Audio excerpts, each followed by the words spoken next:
Dengan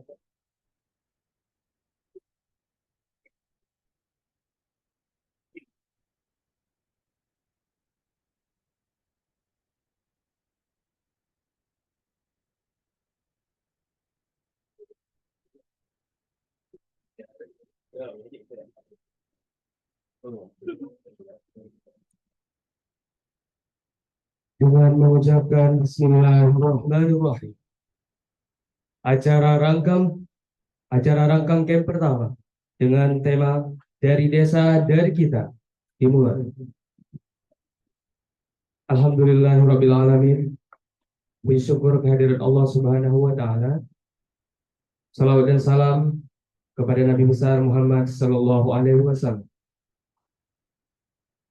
Yang saya hormati Pembina Yayasan Rangkam Pustaka Indonesia, Ketua Yayasan, dan seluruh pengurus Yayasan Rangkam Pustaka Indonesia. Dan yang kami banggakan, teman-teman tutor yang telah berhadir pada hari ini. Untuk mendapatkan ridha dan rahmat dari Allah Subhanahu wa Ta'ala, mari kita awali dengan pembacaan ayat suci Al-Quran oleh siswi Rangkang Tahfidz Juwairiyah Najwa dari SD Negeri 7 Nisa.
Assalamualaikum warahmatullahi wabarakatuh.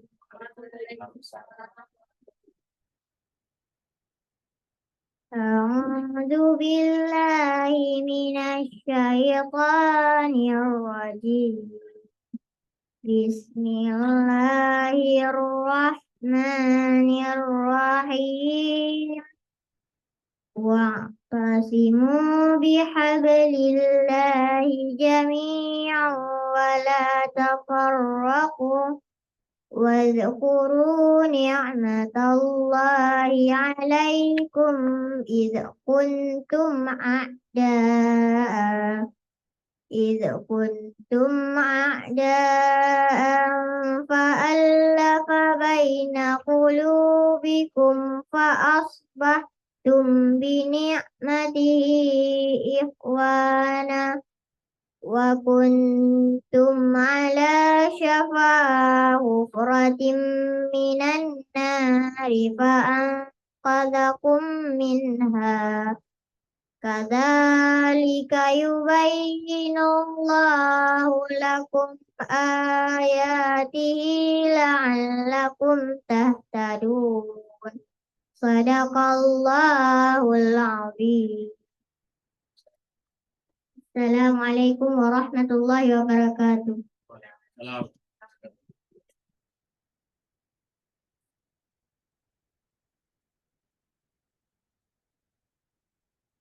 Sebelumnya, kata sambutan dari Ketua Yayasan Rangkam Pustaka Indonesia dalam hal ini akan diwakili oleh Sekretaris Yayasan oleh Saudari Farah Nabil.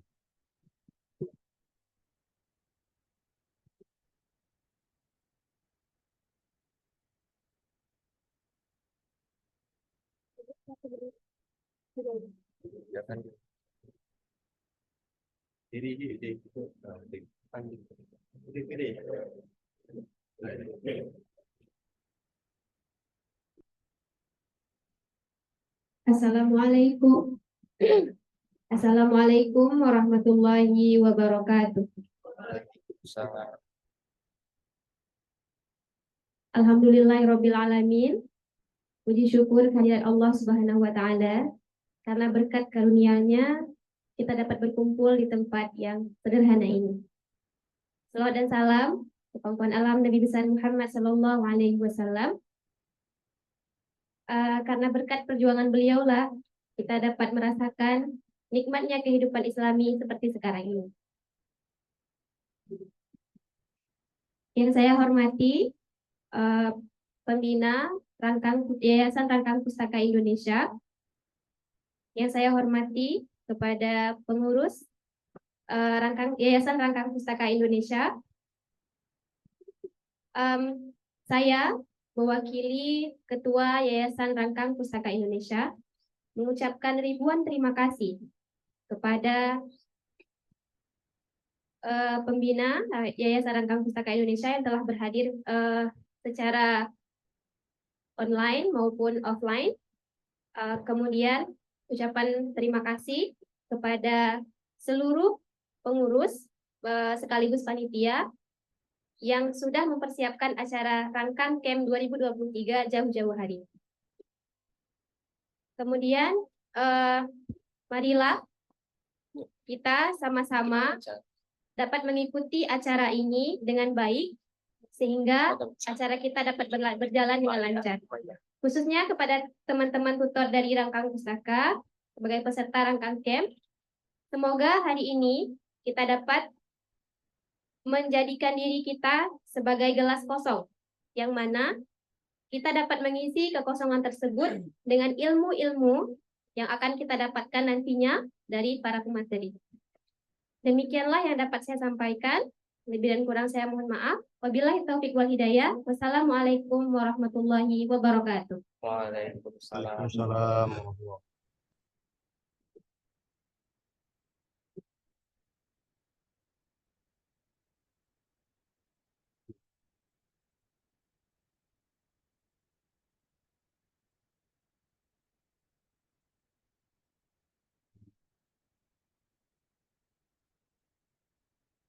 Acara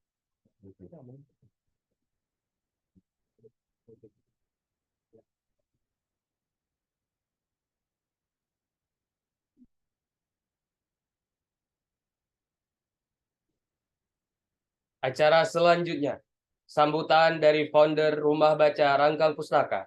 Dalam hal ini akan disampaikan oleh Saudara Muhammad Ihsan Abda SPD.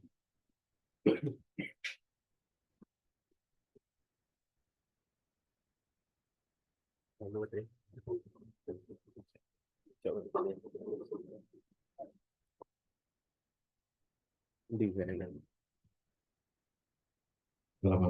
warahmatullahi wabarakatuh.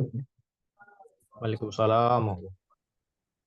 Alhamdulillahirabbil alamin wassalatu wassalamu ala asyrafil anbiya'i wal mursalin wa ala alihi wa ashabihi ajmain. Puji syukur kehadirat Allah Subhanahu wa taala, selawat dan salam mari sama-sama kita sampaikan kepada baginda Nabi besar Muhammad sallallahu alaihi wasallam. Yang saya hormati di sini para pembina yang berhadir, ada Mas Kodin sama Bang Rian Hayat. Ini adalah tokoh-tokoh nasional yang memang hadir bersama kita di acara Rumah Baca Rangkang Pustaka. Jadi pada awalnya saya di sini mengawali Rangkang Pustaka ini dengan ide kecil.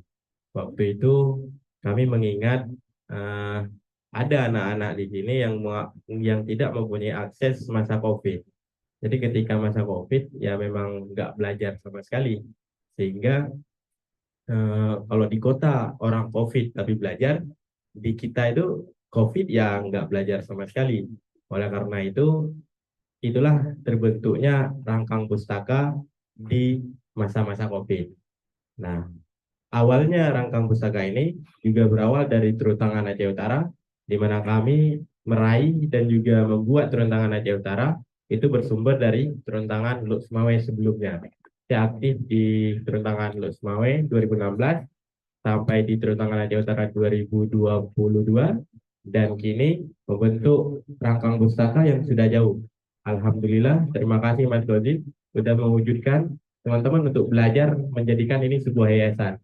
Sehingga ini menjadi hal yang besar ke depannya, dan ini juga membutuhkan sumber daya manusia. Sehingga munculnya Rangkang Camp ini adalah untuk mewujudkan SDM-SDM yang akan mengisi di yayasan nantinya. Jadi teman-teman bakalan dibekali dari capacity building, bakalan dibekali dengan personal branding, sehingga ke depannya ada materi-materi yang teman-teman harus kuasai dan teman-teman berpartisipasi di sini. Eh, Pada intinya, Rangkang Camp ini kita masih mempersiapkan tidak di plot-plot kepada panitia sama peserta. Di sini adalah teman-teman posisikan sebagai panitia dan juga posisikan diri sebagai peserta. Jadi ini adalah bukan milik kami dan juga bukan milik perorangan, tapi ini adalah milik kita bersama. Jadi itu kuncinya.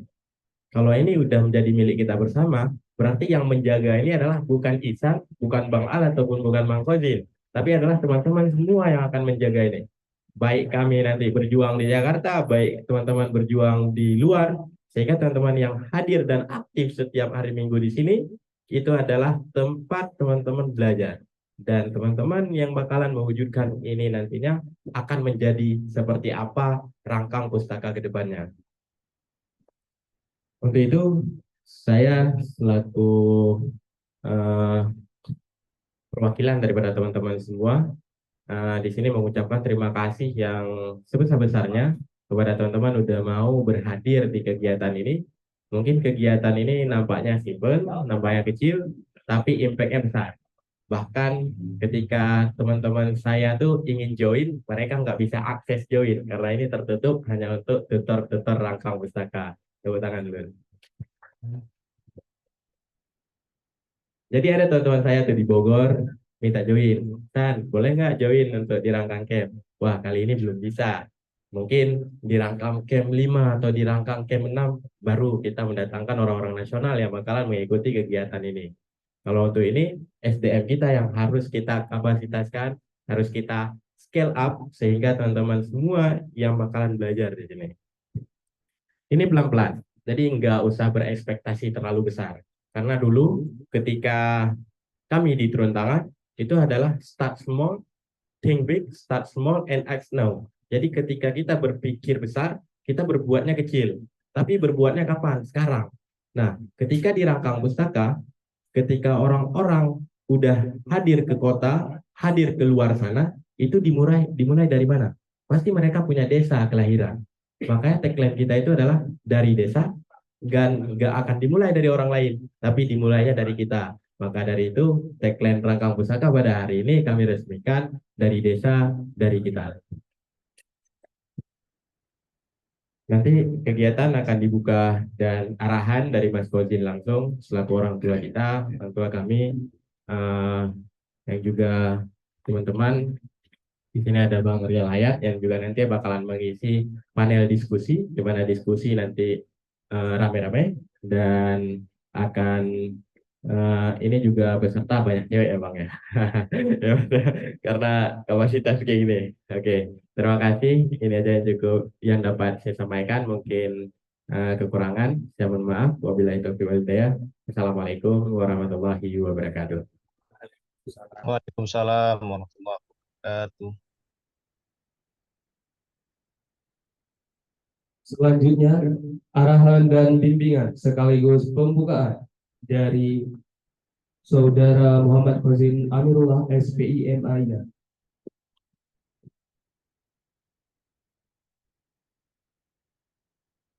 Assalamualaikum warahmatullahi wabarakatuh. Waalaikumsalam warahmatullahi wabarakatuh. Alhamdulillah wassalatu wassalamu ala Rasulillah wa ala alihi wa sahbihi wa man tabi'ahu ila yaumil qiyamah. Amma ba'da. Puja dan puji syukur kita sanjungkan, kita haturkan, kita panjatkan kepada Allah SWT bahwa pada pagi hari ini kita bisa berkumpul, bermuajahah melalui jalur hybrid, virtual, dan tawajuh secara langsung. Salawat dan salam kita sanjungkan kepada junjungan kita Nabi besar Muhammad Sallallahu Alaihi Wasallam, Nabi yang diutus untuk menyebarkan literasi ke seluruh bumi dengan perintah kalimat pertamanya adalah Iqra, baca. Yang saya hormati para pembina Renggang Pustaka, ada Abang Darosidin, kemudian Abang Damahdawi yang mungkin tidak bisa hadir langsung di lokasi ini. Kemudian juga ada Rial Hayat, nih teman seperjuangan yang juga menjadi pembina di Renggang Pustaka. Serta nanti ada beberapa pembicara yang akan menyampaikan materinya di acara ini. Juga pengurus Renggang Pustaka, Saudara Ihsan, Adida Sekretaris, dan juga staf-staf pengurus yang lain, yang saya lihat semuanya itu terpancar wajah kebahagiaan. Inilah teman-teman semuanya yang juga selalu menyemangati saya.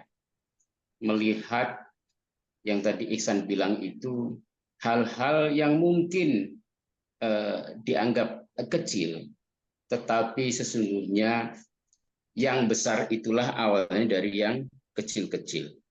Tidak ada sesuatu yang besar itu langsung membesar, tetapi pasti dari yang kecil-kecil, rutinitas, dilakukan secara konsisten, kontinu, ya, maka kemudian akumulasi dari yang kecil-kecil itu akan menjadi besar.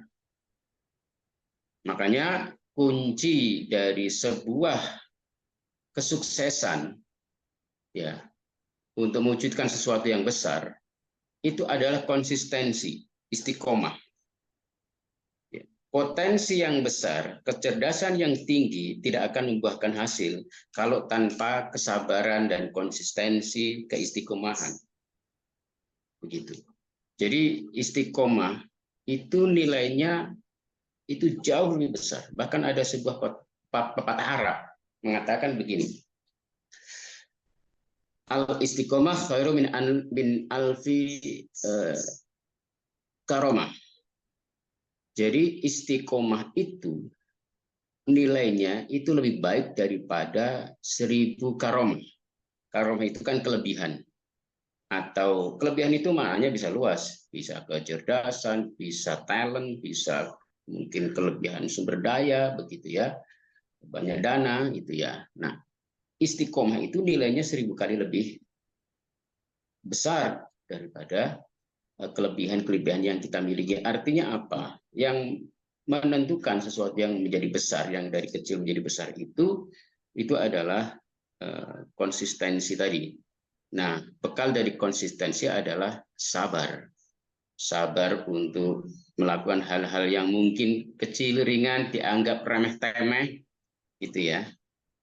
Sabar untuk barangkali nanti akan menghadapi tantangan, cercaan dari orang-orang yang mungkin kurang sepakat dengan kita.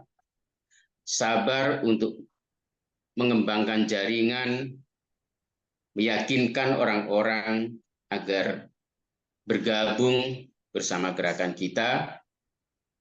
Sabar untuk mengambil hikmah dari setiap peristiwa-peristiwa yang kita alami. Nah, teman-teman semuanya itu, makanya kalau di prinsip yang tadi Ihsan sebutkan, itu prinsip dasar dari gerakan turun tangan, adalah think big, start small, act now. Berpikirnya besar, cita-citanya besar, tapi memulainya dari hal-hal yang kecil. Dan jangan ditunda, act now. Jangan menunggu, nanti saya kalau sudah kaya. Jangan menunggu, nanti saya kalau sudah lulus kuliah. Jangan menunggu, nanti saya kalau sudah nikah. Setelah nikah, nunggu lagi, nanti kalau sudah punya rumah. Sudah punya rumah, nunggu lagi, nanti kalau sudah punya anak, dan sebagainya. Makanya jangan tunggu, lakukan sesuatu. Sekarang juga, mulai dari yang kecil-kecil. Filosofinya adalah sambil berlayar ngebangun kapal. Jangan menunggu ada kapal besar dulu. Tetapi sambil berlayar, kita bangun kapalnya pelan-pelan, lalu tumbuh menjadi besar. Nah, itu adalah prinsip-prinsip dasar teman-teman semuanya dalam gerakan kerelawanan, dan saya melihat wajah-wajah yang penuh optimisme di sini, teman-teman semua yang bergerak di rangkang pustaka ini. Dan memang dulu kita inkubasi. Jadi kalau di turun tangan itu bukan seperti organisasi yang hierarkis lalu ada struktur yang ketat, tetapi polanya adalah movement, pergerakan. Justru keberhasilan dari relawan-relawan turun tangan itu adalah ketika bisa menginisiasi sebuah gerakan baru, yang kemudian gerakan baru itu tumbuh, membesar, dan akhirnya bisa lepas dan mandiri. Nah, saya selalu mencontohkan rangkang pustaka itu adalah contoh, salah satu contoh terkini dari pola-pola inkubasi yang dilakukan oleh turun tangan. Kita menyebutnya inkubasi. Kalau di dalam bisnis biasanya disebut startup, ya, sebuah perusahaan besar lalu kemudian dia membina yang kecil-kecil, ya, wujudlah startup. Nah, kalau di turun tangan kita sebutnya inkubasi. Jadi gerakan-gerakan baru kita munculkan, spektrumnya luas. Ada bidang pendidikan, ada bidang sosial, kebudayaan, lingkungan, termasuk juga bidang politik. Nah, kita tumbuhkan sebanyak mungkin inisiatif-inisiatif, dan kemudian di antara teman-teman juga setelah membuat gerakan-gerakan baru ini harus berjejaring dengan gerakan-gerakan yang sama di tempat lain. Di Jakarta sesungguhnya kita sudah berhasil juga membangun, misalnya di Jakarta sekarang ada namanya Balai Buku, yang sama prosesnya seperti rangkang pustaka. Kita inkubasi dan sekarang sudah ada di sekitar 11 titik misalnya. Ada juga rumah belajar Rawamangun, ada juga nama-nama lain, ya. Di Jawa Timur ada namanya Jail School, sekolah untuk literasi di orang-orang yang ditahan, ya, di lembaga pemasyarakatan. Di daerah-daerah juga banyak teman-teman, dan yakinlah teman-teman itu tidak sendiri, ya. Mungkin yang duduk di sini hanya beberapa belas orang, tetapi sesungguhnya jaringannya itu kalau mau dihitung bisa ratusan bahkan ribuan orang. Potensi-potensi itu yang harus dirajut, dirawat melalui resep kesabaran dan ketelatenan. Insya Allah nanti rangkang pustaka akan menjadi sebuah gerakan yang besar, dan lebih utama lagi adalah memberikan manfaat bagi masyarakat sekelilingnya, bagi anak-anak, bagi pemuda-pemudi yang belajar di rangkang pustaka. Terima kasih, selamat menjalankan acara, dan dengan mengucapkan Bismillahirrahmanirrahim, maka secara resmi rangkaian acara camp rangkang pustaka saya buka. Terima kasih.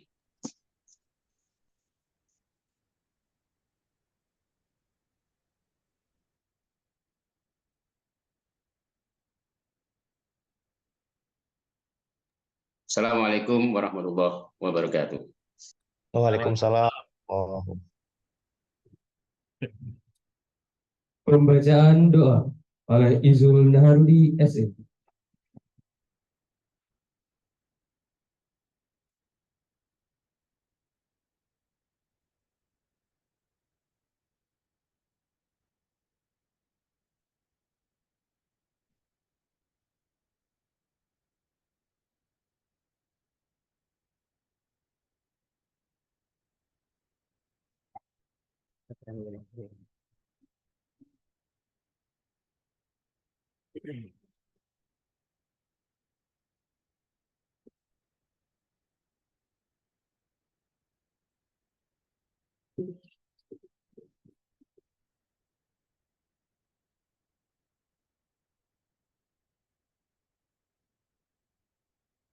أعوذ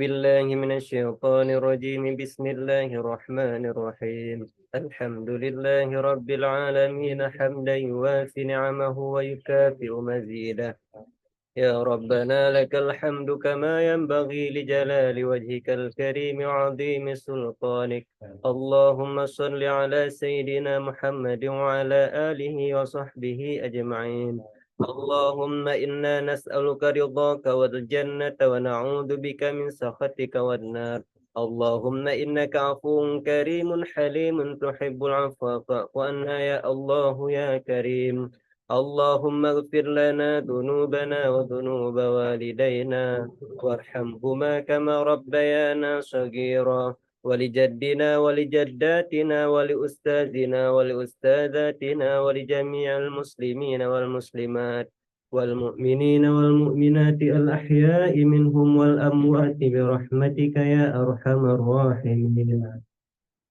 اللهم اجعل خير أيامنا يوم نلقاك وأنت راض عنا واختم بالصالحات أعمالنا وتوفنا مسلمين وألحقنا بالصالحين اللهم اجعل جمعنا هذا جمعا مرحوما وتفرقنا من بعده تفرقا معصوما اللهم اجعلنا من الناجحين في كل امتحاناتنا في الدنيا والآخرة اللهم اجعل آخر كلامنا عند انتهاء أجلنا قول لا إله إلا الله اللهم اختم أجلنا بحسن الخاتمة ولا تختم أجلنا بسوء الخاتمة ربنا آتنا في الدنيا حسنة وفي الآخرة حسنة وقنا عذاب النار سبحان ربك رب العزة عما يصفون وسلام على المرسلين والحمد لله رب العالمين.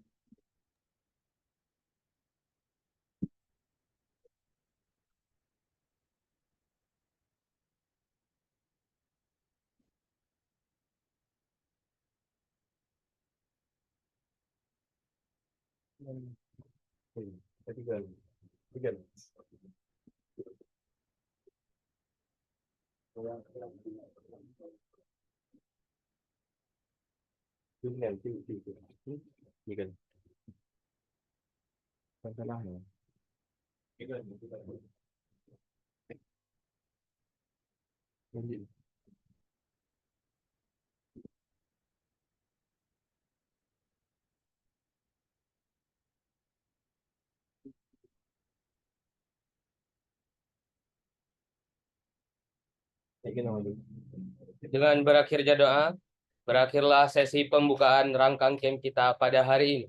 Semoga seluruh agenda terlaksana dengan lancar dan memberikan ilmu baru serta manfaat bagi kita semua. Akhirnya, saya Muhammad Khairul Abrar selaku pembawa acara pada hari ini pamit undur diri dengan ucapan Assalamualaikum warahmatullahi wabarakatuh. Salam.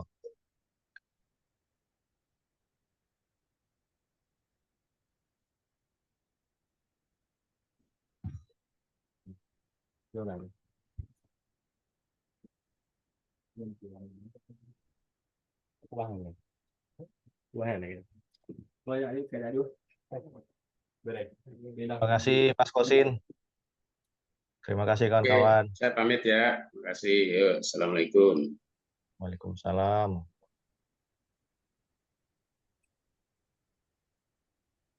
Mas Kozin nggak join di panel ya, Bang?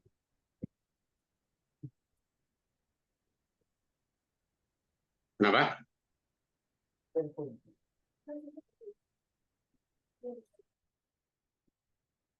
Halo Bang Al, Mas Kozin nggak bisa join di panel ya? Iya, San? Oh, coba nggak tahu, tanya coba. Tadi langsung pamit tuh.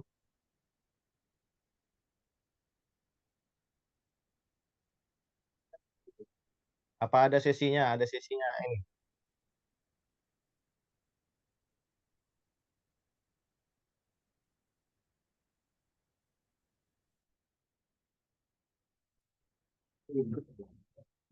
Hai Tip,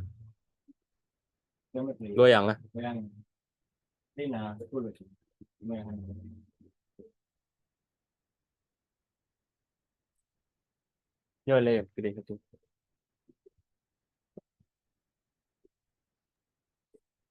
Ini langsung lanjut panel, San. Ya, lanjut panel bentar ya, Bang. Oke, oke. Telepon.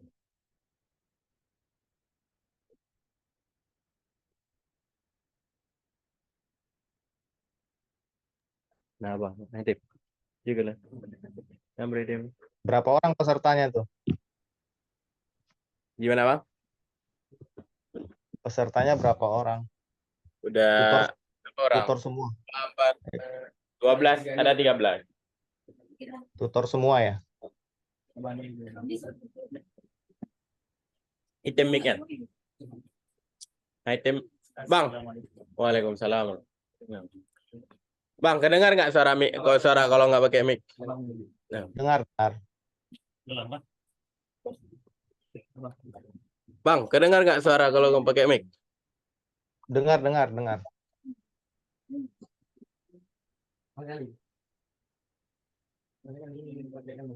Dengar, Sar. Dengar. Jelas ya? Jelas ya? Jelas, jelas.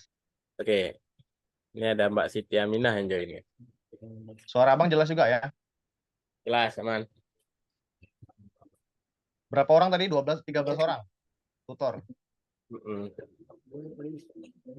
Tutor semua ya? Ya. Bentar ya Bang, izin ini konfirmasi Kozin dulu, apa join apa enggak?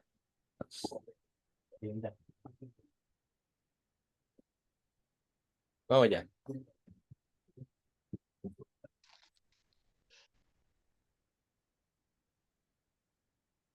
Halo Mas Kozin.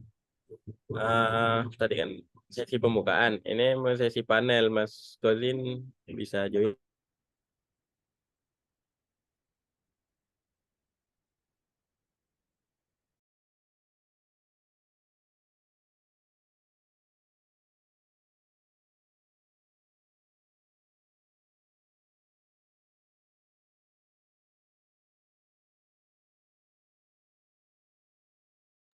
Mas Kozin join ya Mas ya? Bang Al ya? Iya, iya San. Oke, oke. Oh iya, ini Alkalin. Ya. Itu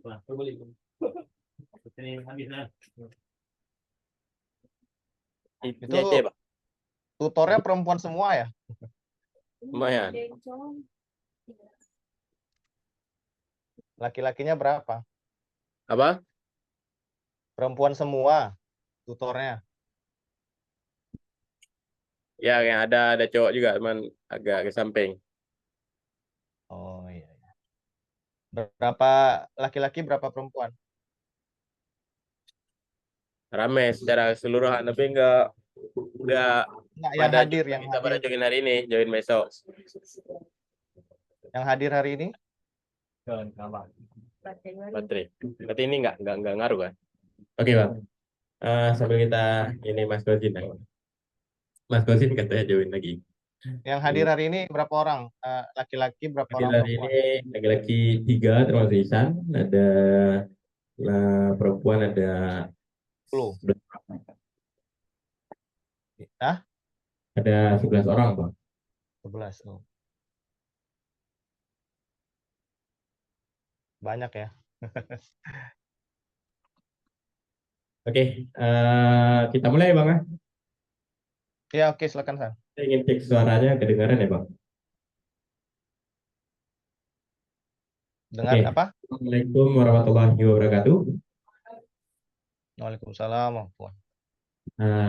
Di sini adalah sesi panel diskusi atau panel discussion, di mana teman-teman bakalan ada di sini dengan tema refleksi kerelawanan. Dan kalau kita ngomong-ngomong kerelawan, pasti semua dari kita pernah jadi relawan.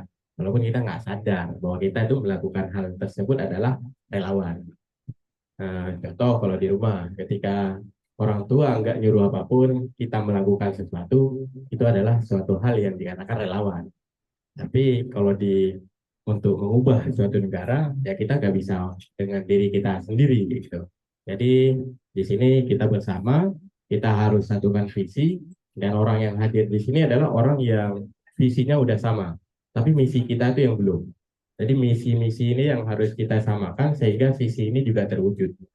Jadi begitu. Di sini ada Bang Rial Hayat yang bakalan membersamai kita. Bang Rial ini adalah eh, merupakan eh, pembina dari Rumah Baca Rangka Pustaka, dan ketika membentuk menjadi yayasan juga menjadi pembina yang pada awalnya sama-sama menjadi beliau jadi fasilitator turun tangan se-Aceh, dan sekarang lagi di Jakarta. Jakarta ya Bang? Nusantara. Lagi di Jakarta dan hidup di ibu kota. Nanti kita lihat dari sesi-sesi Bang Rial Hayat. Dan bersama kita juga ada Abah Rashidi yang juga orang tua kami udah berhadir di sini. Boleh Abah untuk tempatnya di depan, karena ini adalah sesi panel. Kita tuh ada 4 orang pemateri yang saya pandu. Di sini ada Abah Rashidi selaku pembina Rumah Baca Rangka Pustaka juga, dan ada Mas Kozin yang sebentar lagi masuk. Ini adalah pembina yang tadi juga membuka acara kita, dan ada Bang Mahdawi. Itu adalah putra asli Nisam, tapi beliau ada kegiatan di Kahmi hari ini yang mendadak ada tugas yang nggak bisa ditunda. Dan alhamdulillah Bang Al juga bersedia hadir hari ini untuk join dan membersamai panel diskusi kita. Nah, ini di sini ada Abah, Bang Al. Jadi nanti sesinya sesi dari Bang Al dulu. Dari kita dengar kerelawanan dari gerakan apa yang udah dilakukan Bang Al sehingga sejauh ini Bang Al dikenal di dunia-dunia kerelawanan dan juga dunia-dunia yang seperti ini. Nah, kepada Bang Al, saya persilakan waktunya dulu, Bang. Waduh, suatu kehormatan nih saya duluan. Mohon izin Abah Rasidin. Assalamualaikum Bang. Assalamualaikum warahmatullahi wabarakatuh. Waalaikumsalam warahmatullahi wabarakatuh. Alhamdulillah wa syukurillah. Sallallahu alaihi wasallam. Amma ba'du. Yang saya hormati Abah Rashidin, yang saya hormati Mas Kosin, yang saya banggakan Ihsan dan kawan-kawan pengurus Rumah Baca Rangkang Pustaka, serta kawan-kawan tutor sekalian yang saya banggakan. Perkenalkan, saya Rial Hayat, selaku pembina Rumah Baca Rangkang Pustaka. Ya, awal Rangkang Pustaka didirikan mungkin kawan-kawan sudah pada tahu, dan Ihsan juga sudah cerita mungkin panjang lebar tentang bagaimana awal mula Rangkang Pustaka didirikan. Saya mungkin tidak akan cerita tentang Rangkang Pustaka, tapi tentang bagaimana Rangkang Pustaka ini dijalankan, begitu ya. Kawan-kawan tutor hadir ke Rangkang Pustaka dengan motif apa ini? Pertama saya pertanyakan dulu. Kedengar kok. Dengar ya? Kedengaran, San? Dengar. Ya, jadi pertama saya mau bertanya nih ke kawan-kawan. Mungkin Ihsan bisa share mic-nya ke kawan-kawan yang mau menjawab. Motif apa sih yang melatar belakangi kawan-kawan tutor untuk hadir ke Rangkang Pustaka? Ada yang mau sharing? Baik, saya akan menjawab. Perkenalkan, nama saya Jeng Nabila. Motivasi saya ikut Rangkang Pustaka ini adalah tidak hanya mengajar, tapi saya belajar dari anak-anak bagaimana kami sebagai calon nanti ke depannya untuk mengajar anak-anak lebih memahami karakteristik anak-anak, gimana cara belajarnya, walaupun anak-anak di sini kan tidak semua sebaya, ada yang SD, SMP maupun yang udah dewasa, tapi menurut kami sebagai tutor, kami di sini tidak hanya memberikan ilmu, tapi kami memberikan motivasi kepada anak-anak tersebut. Mungkin itu aja Iya, dari saya. baik, Nabila. Ada yang lain mungkin? Kawan-kawan semuanya ini ya, FKIP ya, apa bidang PGSD? Untuk semua aktif ada juga yang dari politeknik. Oh iya, baik. Mungkin ada yang lain yang ingin menyampaikan motif atau latar belakangnya kenapa Nyampein aja. mau menjadi tutor. Pastinya kan kawan-kawan hadir dari latar belakang yang berbeda, juga mungkin ada yang dari luar Aceh juga kali. Mana Bang? Ada yang dari luar Aceh tutornya? Ada. Ada ya, yang sedang bersekolah ya di Losmawe ya, di Aceh Utara ya. Ada lagi? Ada lagi? Ngomong aja nggak? Assalamualaikum warahmatullahi wabarakatuh. Waalaikumsalam. Lama. Perkenalkan, nama saya Mila Sofia. Saya dari jurusan Teknik Kimia di Politeknik Negeri Losmawe. Teknik kimia mungkin bukan dari dasarnya bukan untuk mengajar, tapi di sini saya ingin memiliki pengalaman baru. Gimana sih caranya mengajar dengan basic saya yang tidak tahu bagaimana caranya mengajar. Dan di rumah bacaan kampus Saka ini saya belajar bahwa mengajar tidak hanya kita tuh harus pintar, tapi bagaimana caranya kita bisa mengerti bagaimana karakter anak-anak, mengerti bagaimana karakter murid-murid yang akan kita ajari gitu. Jadi ya di sini saya bukan hanya mengajar, tapi saya juga belajar dan mengajar. Sekian dari saya. Assalamualaikum warahmatullahi wabarakatuh. Waalaikumsalam. Waalaikumsalam warahmatullahi. Baik, terima kasih. Tia ya tadi namanya ya?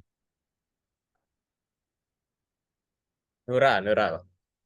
Oh, Nura. Oke, baik. Jadi mungkin teman-teman motifnya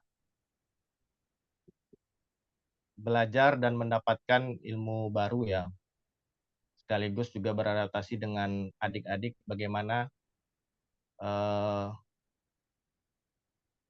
mengelola kelas ya ibaratnya ya. Karena kan kawan-kawan juga calon-calon para guru, juga calon-calon juga leader di masa depan. Ya, kita di sini sama-sama belajar. Saya juga sampai hari ini masih belajar juga, karena mungkin tidak semua ilmu ya kita bisa kuasai. Nah, saya mengawali kerelawanan ini itu sejak tahun 2008 ya, kawan-kawan. Ketika pertama kali saya turun menjadi Korps Sukarelawan Palang Merah di Banda Aceh waktu itu, ketika saya bersekolah di sana, berkuliah di Banda Aceh. Ya awalnya karena rasa kemanusiaan ya.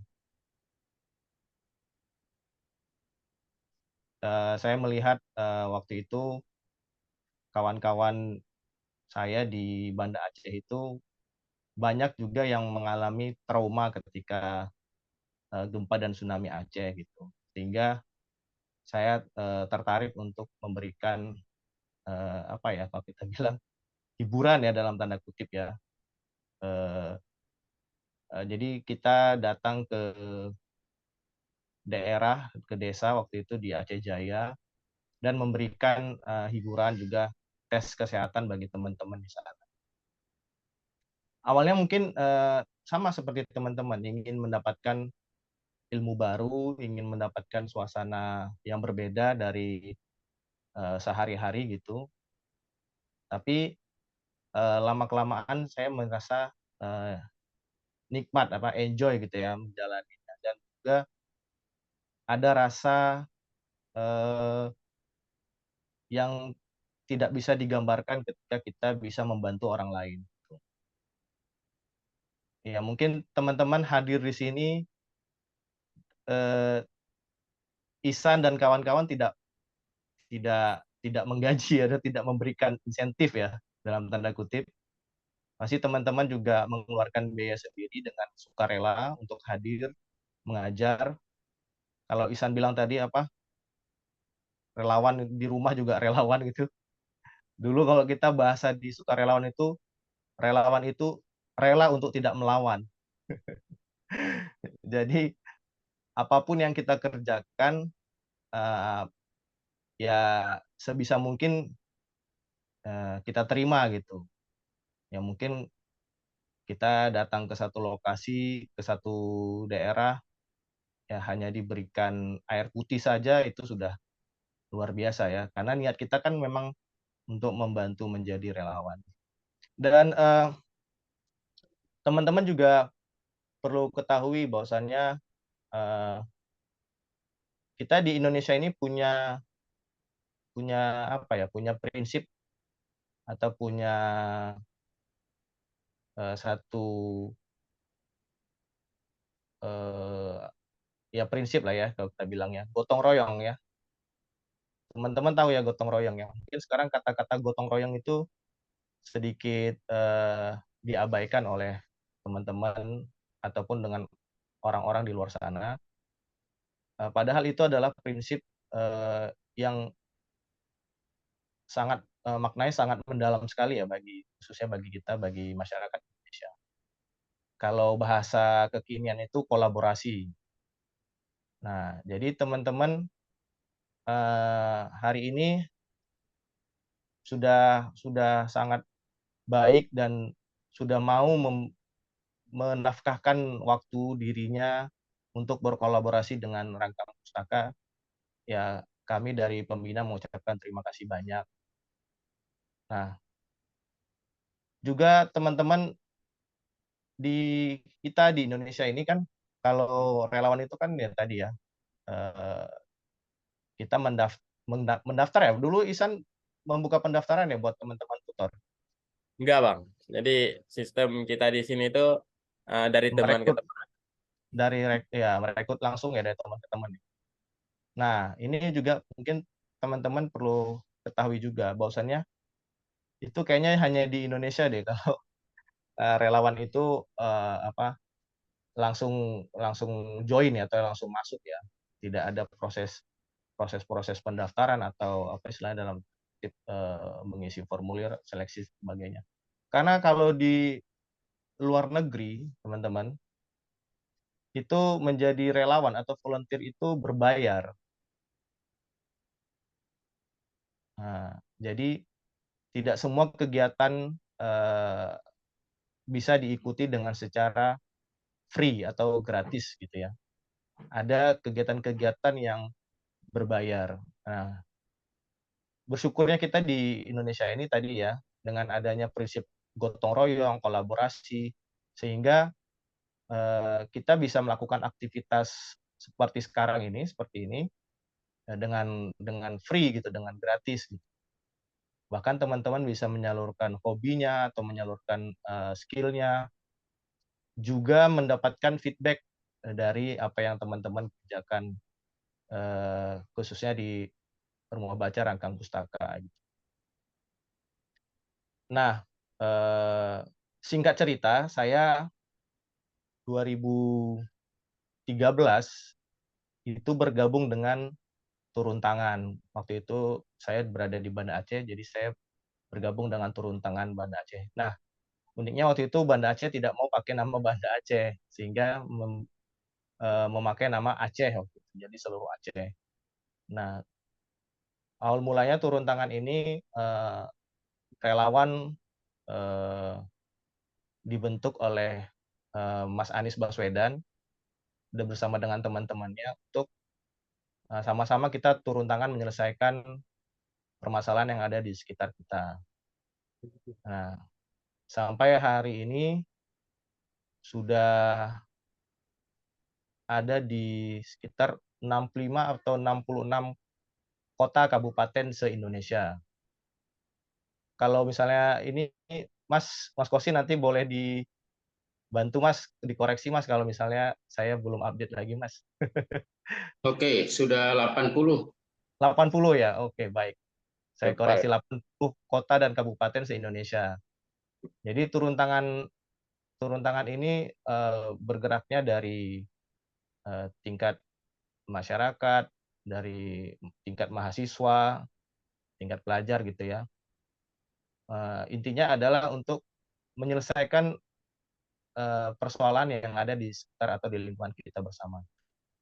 Nah, mungkin Isa dan kawan-kawan melihat di Aceh Utara, khususnya di Nisam itu pendidikan masih menjadi masalah gitu, di mana aksesibilitas pendidikan di sana itu minim sekali. Karena tahun 2015 ya, San, terakhir Indonesia mengabdi di Aceh Utara ya. 2017, Bang. 2017 terakhir ya. Nah, selepas itu tidak ada lagi pengabdian masyarakat yang inspiratif gitu bagi adik-adik atau bagi dunia pendidikan di Aceh Utara, khususnya di Nisam. Jadi Ihsan waktu itu sharing sama saya, cerita ke saya, Bang, ini kita perlu melakukan sesuatu untuk pendidikan di Aceh Utara, khususnya di Nisam. Karena akses terutama buku itu sangat sulit di sana. Nah, ini juga menjadi PR kita bersama kawan-kawan, bahwasanya literasi ini masih sangat rendah sekali ya di kita ya. Jangankan di Aceh Utara, mungkin di kota Banda Aceh ataupun di kota Jakarta juga se-Indonesia juga mungkin masih sangat rendah literasinya. Sehingga kita perlu meningkatkan atau mengajak adik-adik kita untuk lebih giat lagi dalam berliterasi ya. Literasi itu tidak hanya membaca, tapi juga menulis ya, menulis dan membaca itu literasi. Saya bersama teman-teman di Jakarta ini juga sedang melakukan kegiatan-kegiatan di isu lingkungan bersama dengan teman-teman aktivis lingkungan, sehingga kita juga punya target-target untuk bisa membantu kawan-kawan di daerah, karena kan lingkungan juga menjadi persoalan, khususnya di isu sampah dan isu udara ya, polusi udara. Mungkin teman-teman di Aceh, di Nisam, di Aceh Utara mungkin belum merasakan apa yang dirasakan oleh kawan-kawan di kota-kota besar, khususnya di Jakarta. Bahwasanya hari ini polusi udara sudah sangat mengganggu gitu. Bersyukurlah teman-teman bisa beraktivitas dan berkegiatan di daerah. Cerita tentang relawan ini juga tidak hanya selesai di isu pendidikan, isu lingkungan juga mungkin berdampak pada isu-isu yang lain, sehingga teman-teman juga bisa mengupgrade diri teman-teman.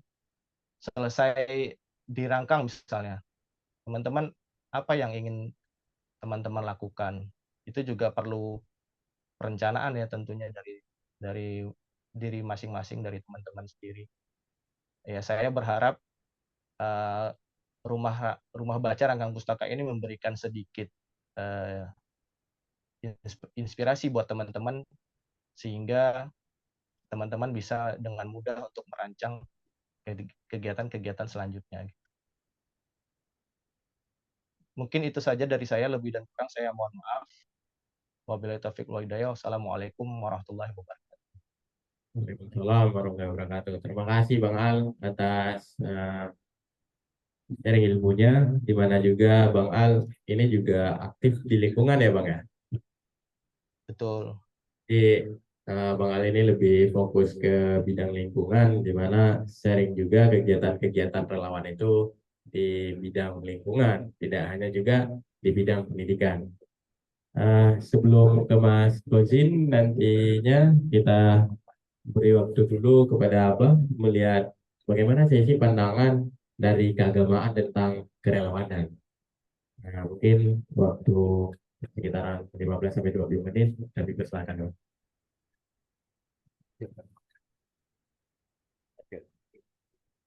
Assalamualaikum warahmatullahi wabarakatuh. Waalaikumsalam. Bismillahirrahmanirrahim. Alhamdulillahirabbil alamin. Wa bihi nasta'in ala umuri dunya waddin. Wassalatu wassalamu ala asyrafil anbiya'i wal mursalin wa ala alihi wa sahbihi ajma'in, amma ba'du. Bismillahirrahmanirrahim. Wa ma khalaqtul jinni wal insi illa liya'budun. Sadaqallahu adzim. Puji syukur sama-sama kita panjatkan kepada Allah Subhanahu wa taala, yang mana oleh Allah pada hari yang berbahagia ini dengan cuaca yang mendung dingin, Allah telah memberi rahmat kepada kita, hidayah dan taufik yang senantiasa kita mohon kepada Allah. Kita sudah bisa berkumpul pada tempat yang sederhana ini, dan kita pada pagi ini bisa bertatap muka dengan saudara-saudara yang jauh seperti Bang Al. Ya, salam Palang Merah, Bang. Dan juga kita doakan rahmat dan sejahtera. Kita mohon kepada Allah agar Allah menyampaikan kepada junjungan alam Nabi kita Muhammad SAW dan kepada Allah dan sahabat beliau sekalian yang saya hormati dan saya kagumi, Pak Al, juga Bang Khalid, dan juga kepada seluruh tim pembina Rangka Pustaka, dan juga kepada seluruh relawan yang hadir pada pagi yang berbahagia ini.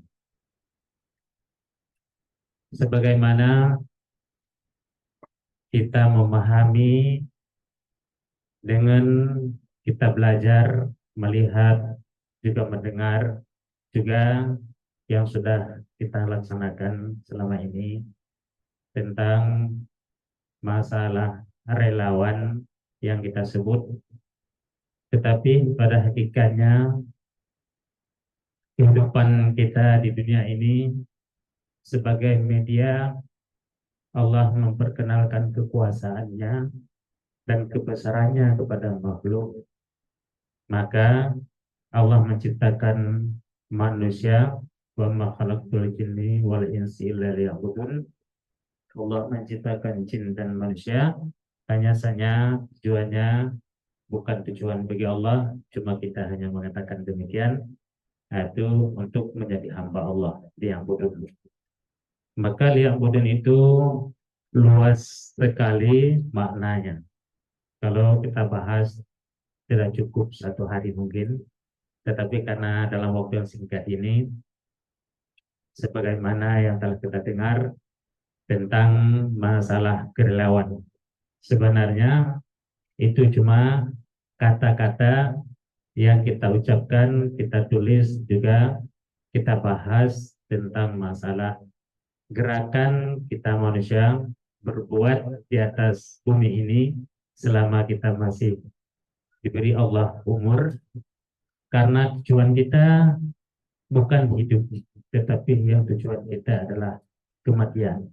Maka hidup ini untuk mencapai kematian. Maka Allah memberi kita hidup. Maka Allah memesan kepada Rasul, menyampaikan kepada kita, yaitu dunia ini adalah mazra'atul akhirah, tempat bercocok tanam untuk akhirat. Sementara kita digambarkan oleh Rasulullah, hidup ini bagaikan orang mati. Tetapi baru kita jaga setelah kita benar-benar mati. Maka dalam hal itu saya menyampaikan tentang apa yang disampaikan oleh Bang tadi, yang relawan tahun 2000 berapa tadi? 2003. Ya, saya menjadi relawan Palang Merah Bang tahun 2000. Pas saya daftar bulan 11 99, karena pada waktu itu kita sedang dilanda konflik, susah turun ke Lesmawe, maka dapat saya bergabung ataupun daftar ke kantor cabang di Lesmawe pas Januari 2000, Bang. Nah, masih ketua di situ Bapak Rasyidi Aba Amini. Nah, sama dengan nama saya juga. Saya juga nama Rasyidi. Nah, maka karena melihat situasi di lapangan dalam keadaan konflik begitu, untuk bisa kami ataupun saya yang sudah ada dalam benak saya untuk menolong masyarakat, bagaimana cara untuk bisa masuk ke hutan, menolong saudara-saudara kita di hutan, maka cara satu-satunya saya lihat di media yaitu Palang Merah yang netral. Maka saya jadi anggota Palang Merah pada waktu itu. Dan jadi untuk jadi relawan Palang Merah pun harus mendaftar dan membayar iuran tiap bulan 10.000. Nah, hari itu.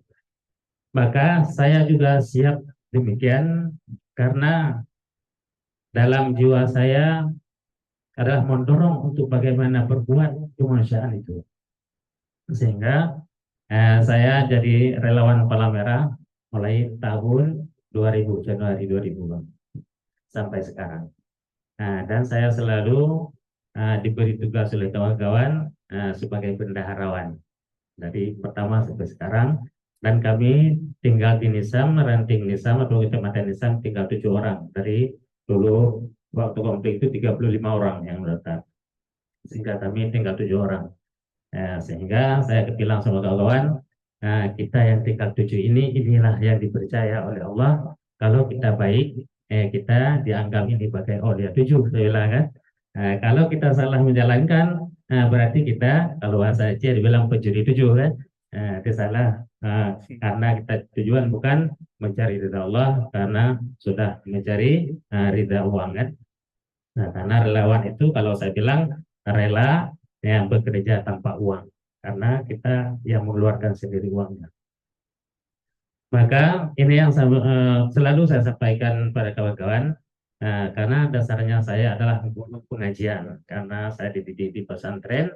Karena memang kalau masalah relawan, kalau di pesantren memang kentalnya relawan di pesantren dengan taat kepada guru di pesantren, sehingga apa yang diperintahkan oleh guru, maka kita mengerjakan semuanya tanpa ini apapun karena demi ketaatan kepada guru.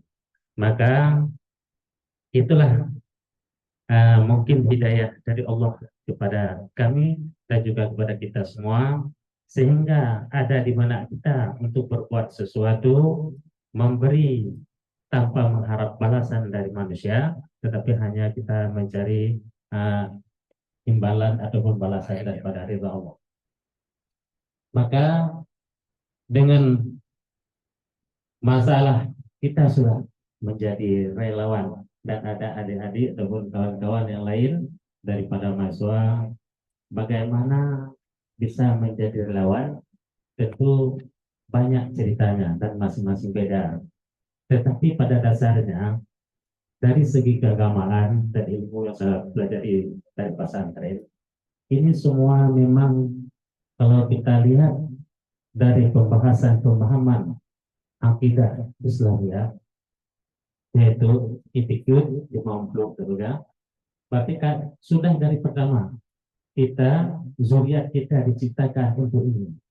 Kemudian zuriat kita Allah takdirkan dilahirkan kepada siapa yang Allah kehendaki, sehingga dalam pelajaran itu kalau dipahami banyak sekali dan jauh, cuma singkat saja.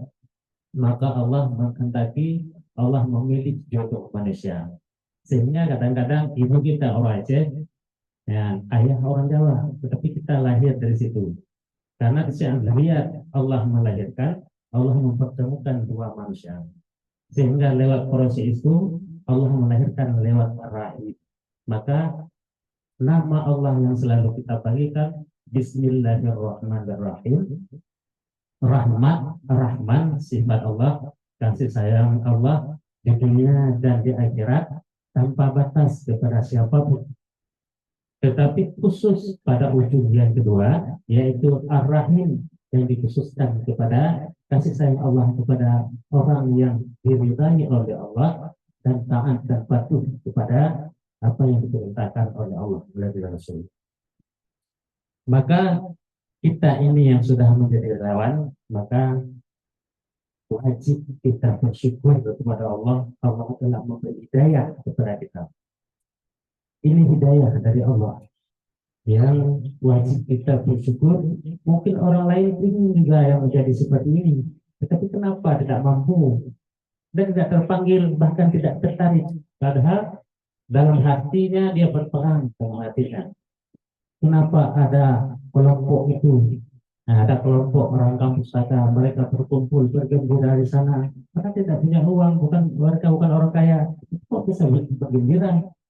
Kenapa ada orang yang punya uang, punya segalanya, ilmunya tinggi, tapi merasa terpucil, merasa sendiri, merasa dia ingin gabung dengan kita, merasa tidak enak.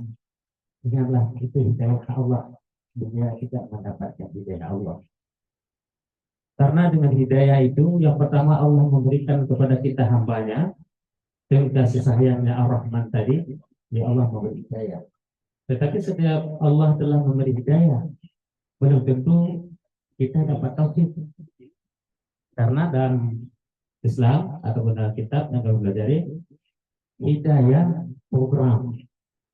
Ada satu tanda Allah ada sayang kepada kita. Allah memberi pemahaman dengan kita cinta pada agama, cinta kepada orang alim, cinta kepada ilmu, kita berbuat kebaikan. Tetapi belum tentu sudah itu dalam hati kita yang begitu, belum tentu bisa ada banyak orang yang mengerjakan yang dia tahu itu. Tetapi untuk mengerjakan itu kita dibutuhkan, dianjurkan dengan pemahaman rukun iman yang keenam, yaitu qada dan qadar, ikhtiar, ihtisab, baru dapat putra iradah. Harus ada dalam hati kita, sudah kita ada niat kebaikan itu, minta pada Allah untuk kita bisa dapat mengerjakan kebaikan itu. Karena belum tentu kita. Tapi kan banyak yang ingin ke sini begini, ingin melihat, ingin berbuat kepada orang kampung pustaka, tetapi tiba-tiba belum mendung, enak itu. Nah, berat untuk mengerjakan itu, taufik tidak dapat, tidak semua orang dapat taufik. Walaupun semua banyak orang yang dapat hidayah, tetapi sedikit yang dapat taufik. Maka dengan hal ini, kita kembali yang sedikit saja naik, yaitu kepada sabda Rasulullah, khairun nas arfa'un nas. Sebaik-baik manusia yang berbuat baik kepada manusia yang lain. Itulah moto kita relawan untuk bekerja. Setelah dapat hidayah, mohon taufik dari Allah agar kita menjadi manusia yang baik. Karena untuk menjadi manusia yang baik harus ditempuh dengan cara berusaha mencari ilmu, kemudian berbuat itu dengan taufik itu tadi, baru kita menjadi manusia. Karena insan itu min ahsani takwin, Allah menciptakan manusia ahsan takwin. Takwin ujungnya harus kita benar-benar taat kepada perintah Allah. Karena kita sudah dilahirkan yaitu menjadi orang Islam, itu nikmat yang paling besar. Kemudian untuk menjalankan Islam itu susah. Banyak orang Islam tetapi tidak Islami. Banyak kita lihat, bukan kita cerita-cerita saja, bahkan di kampus kita kedapatan demikian. Padahal kampus kita lihat STEM misalnya, saya pernah waktu salat maka belajar ilmu agama, tetapi waktu salat di musala cuma 4 orang, karena mahasiswanya sampai ratusan. taufiknya tidak diperoleh. Saya ada dia masuk ke sekolah pendidikan Islam untuk belajar agama Islam, tetapi mengajarkan susah. Itu yang senantiasa diajarkan kita yang beriman dengan mempelajari rukun imannya keenam, yaitu untuk kita bisa enak hidup, mudah hidup di dunia, pelajarilah, pahamilah rukun imannya keenam. Untuk menguatkan kita berbuat amal dan menjaga diri kita dan takut kepada Allah, pahamilah rukun iman yang kelima. Karena di situ beriman kepada hari akhir, bukan kiamat dulu, hari akhir. Mana akhirat di situ? Hadisnya kita melihat siang dan malam, itulah akhirat. Awalnya itu dengan kematian. Maka dalam hal itu kepada rekan-rekan maupun adik-adik sekalian, bahwa dalam menjalankan pekerjaan ini tidak gampang, tidak semua orang bisa. Karena harus kita tunjukkan masalah relawan ini adalah akhlak. Karena ada mungkin Bang Al juga ketemu di lapangan kawan relawan juga, tetapi mereka tidak banyak kawan di lapangan.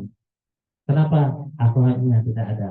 Karena dia masuk relawan, dia lihat ada hasilnya, ada bantuan CNU, ada intensifnya, ada honornya. Karena waktu tsunami banyak itu bantuan itu masuk ya kepada Palang Merah untuk menjadi relawan. Tapi tujuannya bukan dari hati, bukan dari daya. Itu adalah namanya bisikan setan, bukan bisikan iman. Kalau bisikan iman, kita pasti dengan akhlak kita tunjukkan.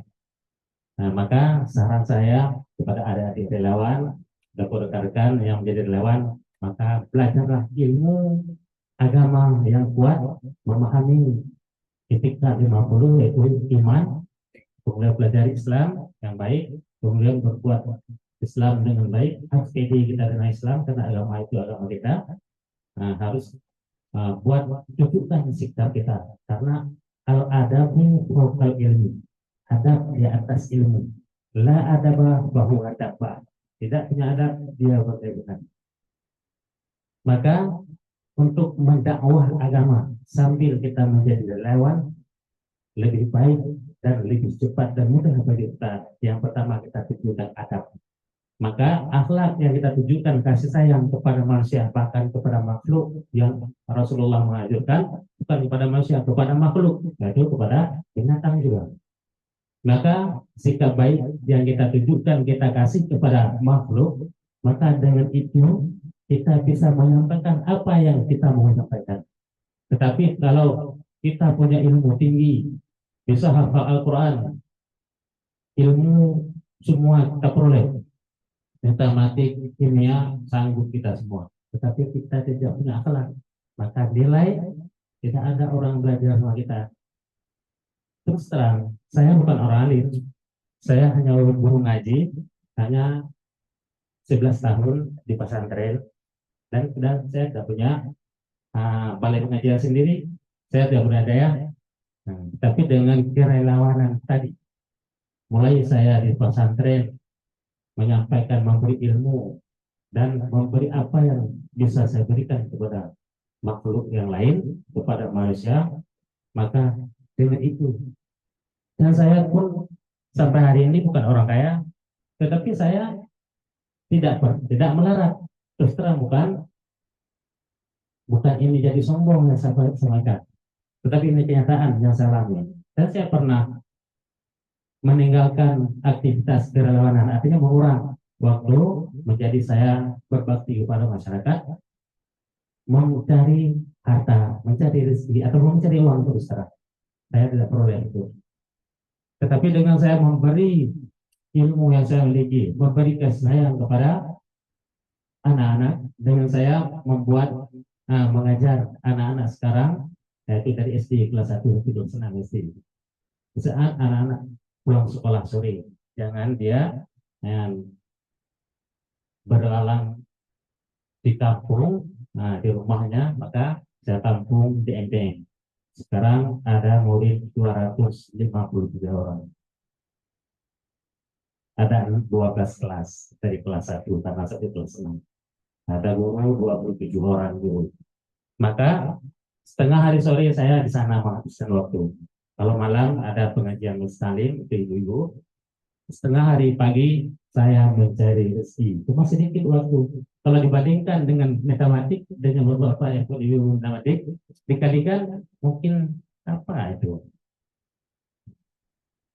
Lebih banyak mengerjakan hal bukan untuk pribadi, tetapi di balik itu Allah yang kasih. Maka kepada adik-adik mau rekan-rekan, kita selalu bertawakal kepada Allah. Jangan bersangka kepada Allah. Karena apa yang ada dalam hati kita dengan Allah itu doa kita. Maka itulah yang Allah berikan. Kalau kita bilang ini Allah tidak sayang sama kita, maka Allah tidak sayang. Nah, tapi yakinkan apa yang kita buat ini, tetapi patronnya adalah agama, Al-Quran dan Hadis, jangan melenceng situ, kerjakan. Masalah belum ada yang kita hajatkan, itu semuanya sudah ada dalam buku iman yang kenal, yaitu kita tinggal tunggu aja kapan rezeki, jodoh, ajal, amal, semua sudah.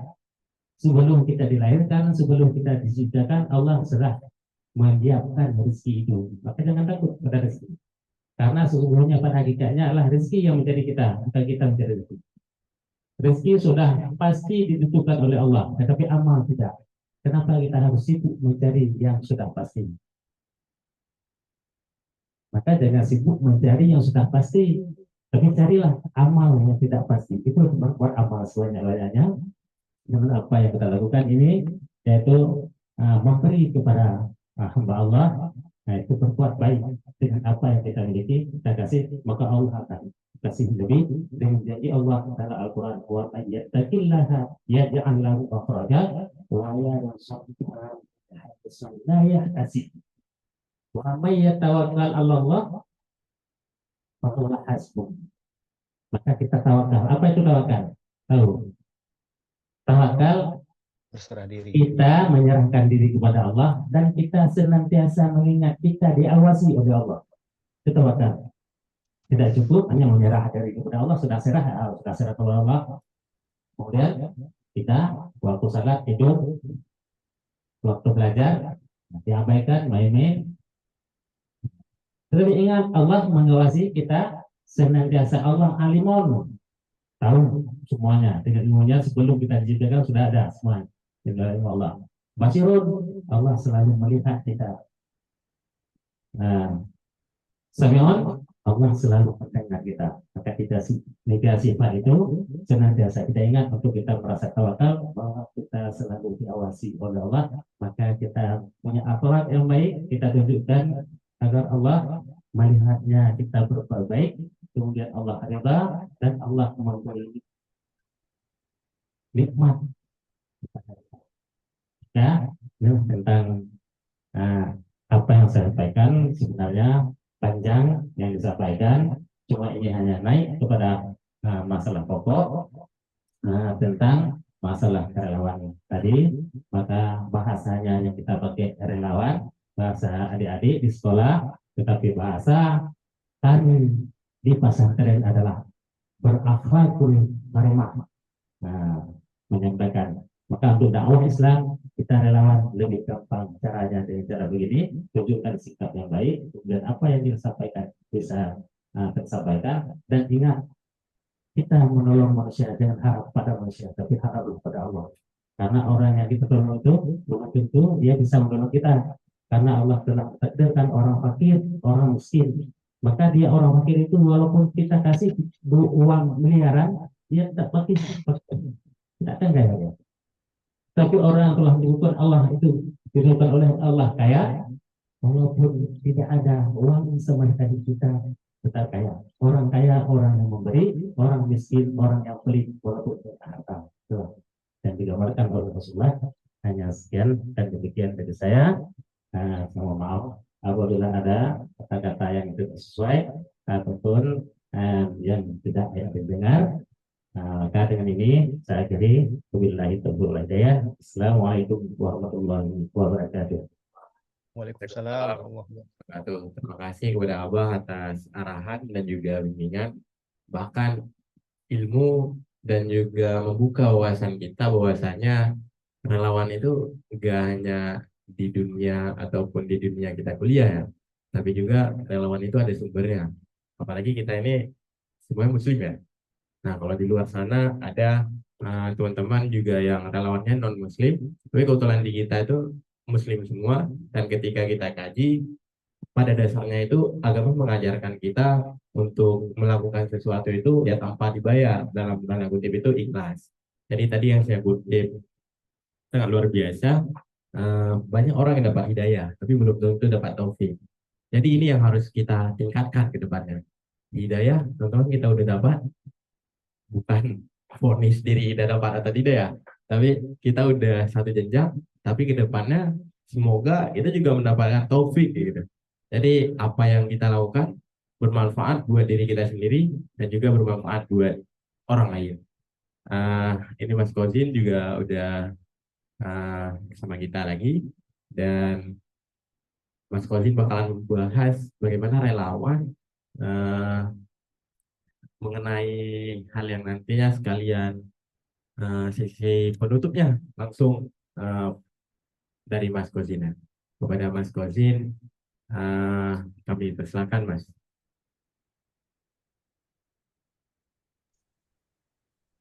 Baik, Assalamualaikum warahmatullahi wabarakatuh. Waalaikumsalam warahmatullahi wabarakatuh. Rekan Ustaz Rosidin yang saya hormati dan Ihsan serta teman-teman semuanya. Kita lanjutkan tadi pembicaraan sekilas di sambutan ya. Saya terakhir ketemu Ihsan itu di Jogja ya. Ya, di Jogja ketika bareng Pak Anies waktu itu. Jadi memang kebetulan kalau ke daerah-daerah saya biasanya mendampingi dan seringkali ketemu di daerah-daerah itu, pasti kita sempatkan untuk bertemu dengan relawan-relawan turun tangan. Nah, teman-teman semuanya, saya memang berasal dari Jawa Tengah, dan sekarang tinggal di Jakarta. Tetapi keterikatan saya dengan Aceh sesungguhnya sangat kuat karena saya berada di Aceh dalam suatu peristiwa yang mungkin belum tentu sepanjang sejarah hidup orang itu ngalamin ya. Dan sejarah panjang ratusan tahun pun baru terjadi sekali, yaitu ketika di Aceh ada tsunami. Jadi ini yang kemudian peristiwa itu akhirnya juga semakin memantapkan saya untuk terus berkecimpung di dunia kerelawanan, karena ada peristiwa-peristiwa spiritual, ada peristiwa-peristiwa yang memang menjadikan saya merasa bahwa kebahagiaan itu ya saya temukan dalam dunia kerelawanan. Jadi tahun 2004 ya, akhir itu tsunami, kira-kira jarak seminggu itu saya sudah berada di Banda Aceh. Dan tentu dalam situasi di mana akses penerbangan ke Belang Bintang waktu itu belum bisa dibuka karena tanahnya juga ikut terbelah. Jadi bandara nggak bisa diakses. Yang saya lakukan adalah saya terbang ke Medan, baru kemudian dari Medan cari bus, naik melalui jalur timur ya, termasuk lewat Lok Sumawi juga ini, baru menuju ke Banda Aceh. Dan ketika sampai Banda Aceh, dalam situasi belum banyak orang yang bisa masuk, di terminal saja itu sudah seperti kubangan kolam yang, bayangkan misalnya teman-teman ada kolam ikan yang kemudian airnya itu dihabiskan gitu ya, tinggal ikan-ikan mati yang berserakan. Nah, situasinya seperti itu, penuh lumpur dan sebagainya. Listrik tidak ada, makanan juga tidak ada begitu ya. Tiap hari kita makannya mie. Hanya saya bikin posko itu di makam Iskandar Muda di belakang kantor gubernuran itu. Di situ ada gedung HMI juga, kami nggak berani tinggal di dalamnya, sehingga tinggalnya di makamnya itu bangun tenda. Dan selama hampir 2 bulan kami setiap hari itu gerak, awalnya mengangkat korban di sekitaran kota, lalu begitu berganti minggu, berganti bulan, daerah untuk pengangkatan dan penguburan korban itu berkembang sampai ke Lokngang, ya, Lokngang, ke daerah-daerah yang terutama di pantai barat, dan memang mengalami peristiwa-peristiwa ya spiritual, halusinasi dan sebagainya. Tetapi dari situlah saya menjadi semakin berkecimpung dalam dunia kerelawanan. Nah, saya berangkat ke Aceh waktu itu sebenarnya dalam situasi saya lagi persiapan untuk berangkat ke Amerika. Karena saya sudah dapat beasiswa dari Ford Foundation, lalu kemudian dalam proses untuk mencari universitas, maka lembaga pemberi beasiswa saya itu memberikan training, namanya PAT, Pre-Academic Training, di kampus UI Jakarta. Di situ digembleng bahasa Inggris, kemudian statistik, belajar tentang PowerPoint dan sebagainya, itu untuk nanti supaya kalau di Amerika itu sudah siap bekal-bekalnya untuk belajar di sana. Nah, pre-academic training itu harusnya berjalan 6 bulan. Tetapi di tengah jalan ada peristiwa tsunami itu, yang akhirnya saya sebagai anak muda, bagian dari bangsa Indonesia, dan sudah akan mendapat beasiswa persiapan ke Amerika, itu saya nggak tega. Nah, akhirnya saya berangkat.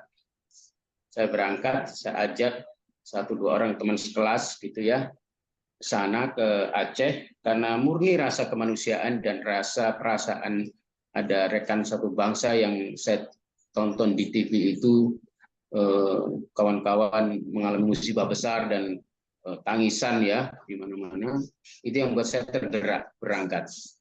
Konsekuensinya adalah dengan saya berangkat itu, maka saya tidak menyelesaikan pendidikan 6 bulan itu, atau dianggap karena absensinya tidak penuh. Dan memang benar, akhirnya saya tidak selesai, tidak dapat sertifikat, karena tentu tidak begitu kelas sampai penuh 6 bulan begitu. Nah, pulang dari Aceh, proses pendidikan sudah hampir selesai. Nah, akhirnya ya saya tidak lulus, saya tidak dapat sertifikat dari PAT itu begitu. Nah, sama masih dalam satu angkatan saya, ada satu kawan saya yang juga berangkat, tetapi dengan jalan berbeda ke Aceh. Dia berangkat juga di tengah jalan juga, tetapi on off gitu ya, on off, karena berangkat ke Aceh menjadi interpreter, menjadi penerjemah waktu itu. Bayarannya besar sekali. Jadi pasca tsunami, begitu akses bantuan internasional sudah masuk, itu kan tiba-tiba terbuka begitu luas lapangan kerja ya. Jadi kawan-kawan yang terutama secara edukasi bagus itu kan ditarik ke sana untuk menjadi interpreter, penerjemah bagi orang-orang asing yang bertugas membuat posko bantuan di Aceh. Nah, di antara teman seangkatan saya ada yang berangkat dengan cara itu, digaji lebih dari ya puluhan juta. Sementara saya berangkat tidak digaji, bahkan mungkin keluar biaya gitu ya. Ketika di sana itu seperti ada perasaan miris ya.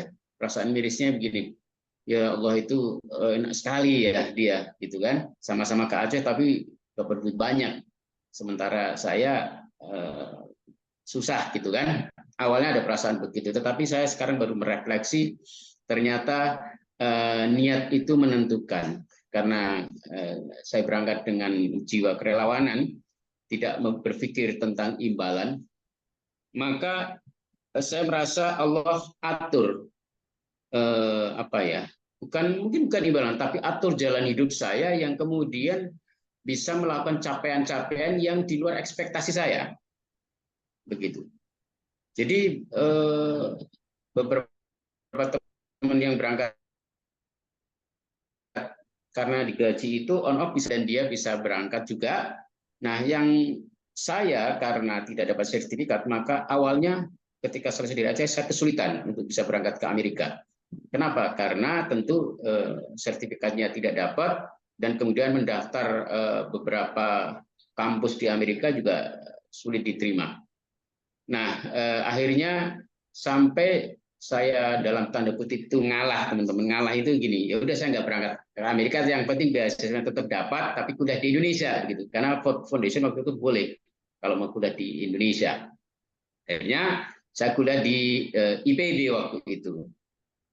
Baru dapat mau 1 semester, ya saya sudah daftar ke Amerika gagal, ke Hawaii gagal, terakhir ke Filipina juga gagal, coba bayangkan. Begitu. Tapi Allah punya rencana lain rupanya. Jadi ketika saya sudah menjalankan 1 semester di IPB, saya dikontak melalui email oleh seorang profesor di Ohio University, namanya Jean Amarel. Beliau ahli antropologi, ahli Bugis, gitu ya, antropologi maritim. Email saya singkat, padat, intinya itu emailnya begini. Kozin, perkenalkan saya Jean Amarel, profesor antropologi dari Ohio University, USA. Kamu mau nggak menjadi mahasiswa saya kuliah di Ohio University? Intinya profesornya sedang mencari mahasiswa yang Indonesia karena dia fokus studinya adalah Indonesia tentang Bugis Navigation. Jadi profesor ini yang menerbitkan tentang Bugis Navigation, tentang pelayaran Bugis. Nah, dia butuh mahasiswa yang bisa diajak kerjasama penelitian bareng, dan memang S1 saya itu perikanan, kelautan, sehingga akhirnya profesor itu email saya jawab, oke, saya siap, begitu kan. Jadi apa ya? Saya dari situ meyakini bahwa wa may yattaqillaha yaj'al lahu makhraja wa yarzuqhu min haitsu la yahtasib, itu benar-benar terjadi. Barang siapa bertakwa pada Allah, maka akan ada jalan keluar dan dikasih jalan pintu rezeki yang dari jalan yang tidak disangka-sangka. Terjadi pada saya, di mana saya daftar kemana-mana gagal. Saya tidak pernah mendaftar di Ohio University. Tidak pernah sama sekali mendaftar di sana, tetapi malah profesor, ya, dosen ngirimin saya untuk didaftarkan di sana, begitu. Singkat cerita, akhirnya di dalam pertengahan semester tahun 2006 saya berangkat ke Amerika, langsung di bawah bimbingan profesor tersebut, sehingga memang mendapat perlakuan privilege yang istimewa karena langsung di bawah asuhannya. Karena dia seorang profesor, kalau di Amerika itu dia bisa melakukan berbagai macam wave, ya, wave itu dispensasi, TOEFL wave, macam-macam lah, termasuk misalnya tuition wave dan sebagainya. Jadi saya dapat dispensasi misalnya walaupun skor TOEFL-nya nggak mencukupi tetap bisa masuk, begitu-gitulah. Oleh capability dari profesor itu. Punya usut, ternyata profesor ini dapat informasi dari seorang profesor lain yang juga Indonesianis, datang ke Indonesia, lalu membaca profil-profil pelamar beasiswa itu. Suatu kali dia membaca profil saya, yang riset proposal penelitiannya adalah tentang maritim, begitu.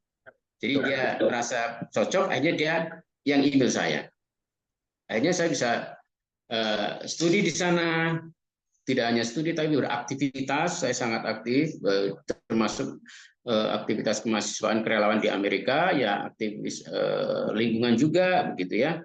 Dan singkat cerita mengerjakan tesisnya juga bisa dapat juara 1, padahal kompetitornya itu adalah mahasiswa dari Amerika, begitu ya. Kan ada kompetisi tesis di sana untuk antropologi dan sosiologi, begitu. Dan singkat cerita itulah perjalanannya, betapa kemudian saya semakin meyakini bahwa ya dunia kerelawan itu memang adalah dunia yang kalau kita tempuh, maka kita akan menemukan selalu jalan-jalan baru, ya, yang kita tidak pernah menyangka dan kebahagiaan hidup kita itu menjadi berlebih, karena sebenarnya tadi relawan itu basisnya itu adalah keinginan untuk selalu berkontribusi, keinginan selalu ingin turun tangan, ingin memberi begitu, dan dia tidak punya ekspektasi untuk kembali gitu. Itu yang kenapa relawan itu tingkat, kalau kita bicara misalnya, kalau katakanlah kalau boleh diukur ya tentang happiness index-nya gitu ya, indeks kebahagiaan, saya yakin orang-orang yang menempuh jalur kerelawanan itu indeks kebahagiaannya itu lebih tinggi dibanding yang menempuh jalur lain. Kenapa? Karena begini sebenarnya, apa sih ketidakbahagiaan itu? Ketidakbahagiaan itu adalah ketika capaian itu tidak sesuai dengan ekspektasi, kan begitu? Ekspektasinya di sini, capaiannya di sini, maka kita menganggap tidak sukses, menganggap tidak bahagia, kan begitu ya? Kita punya ekspektasi dapat uang 10 juta, kerja keras dapatnya 5 juta, nah kita nggak bahagia karena ada selisih 5 juta yang kita tidak capai begitu. Nah, maka cara untuk mencapai kebahagiaan atau kesuksesan itu ada dua cara ditempuh. Yang pertama adalah kerja keras sehingga bisa mencapai capaian itu. Bisa ya, atau dengan cara satu lagi adalah menurunkan ekspektasinya supaya dekat dengan capaian. Maka kalau dalam tradisi sufi, ekspektasi inilah yang dikelola. Ya, orang-orang yang menekuni dunia sufi itu kan kemudian ekspektasinya itu dinihilkan sehingga di hatinya hanya diisi kepada kecintaan kepada yang khalik, dan dia tidak lagi ada keinginan terhadap yang hal-hal yang material, maka disitulah hidupnya selalu bahagia. Nah, saya melihat dunia kerelawanan itu mirip begitu. Mirip begitu. Kenapa? Ekspektasi ya, orang kalau jadi relawan, maka dia itu keinginannya itu adalah memberi tanpa menaruh ekspektasi, tanpa mengharapkan untuk kembali. Karena ketika dia memberi itulah kebahagiaan dia, maka dia akan selalu bahagia. Kenapa? Ya karena dia tidak punya ekspektasi yang besar, dan ketika dia memberi, dia akan selalu merasa melampaui ekspektasi.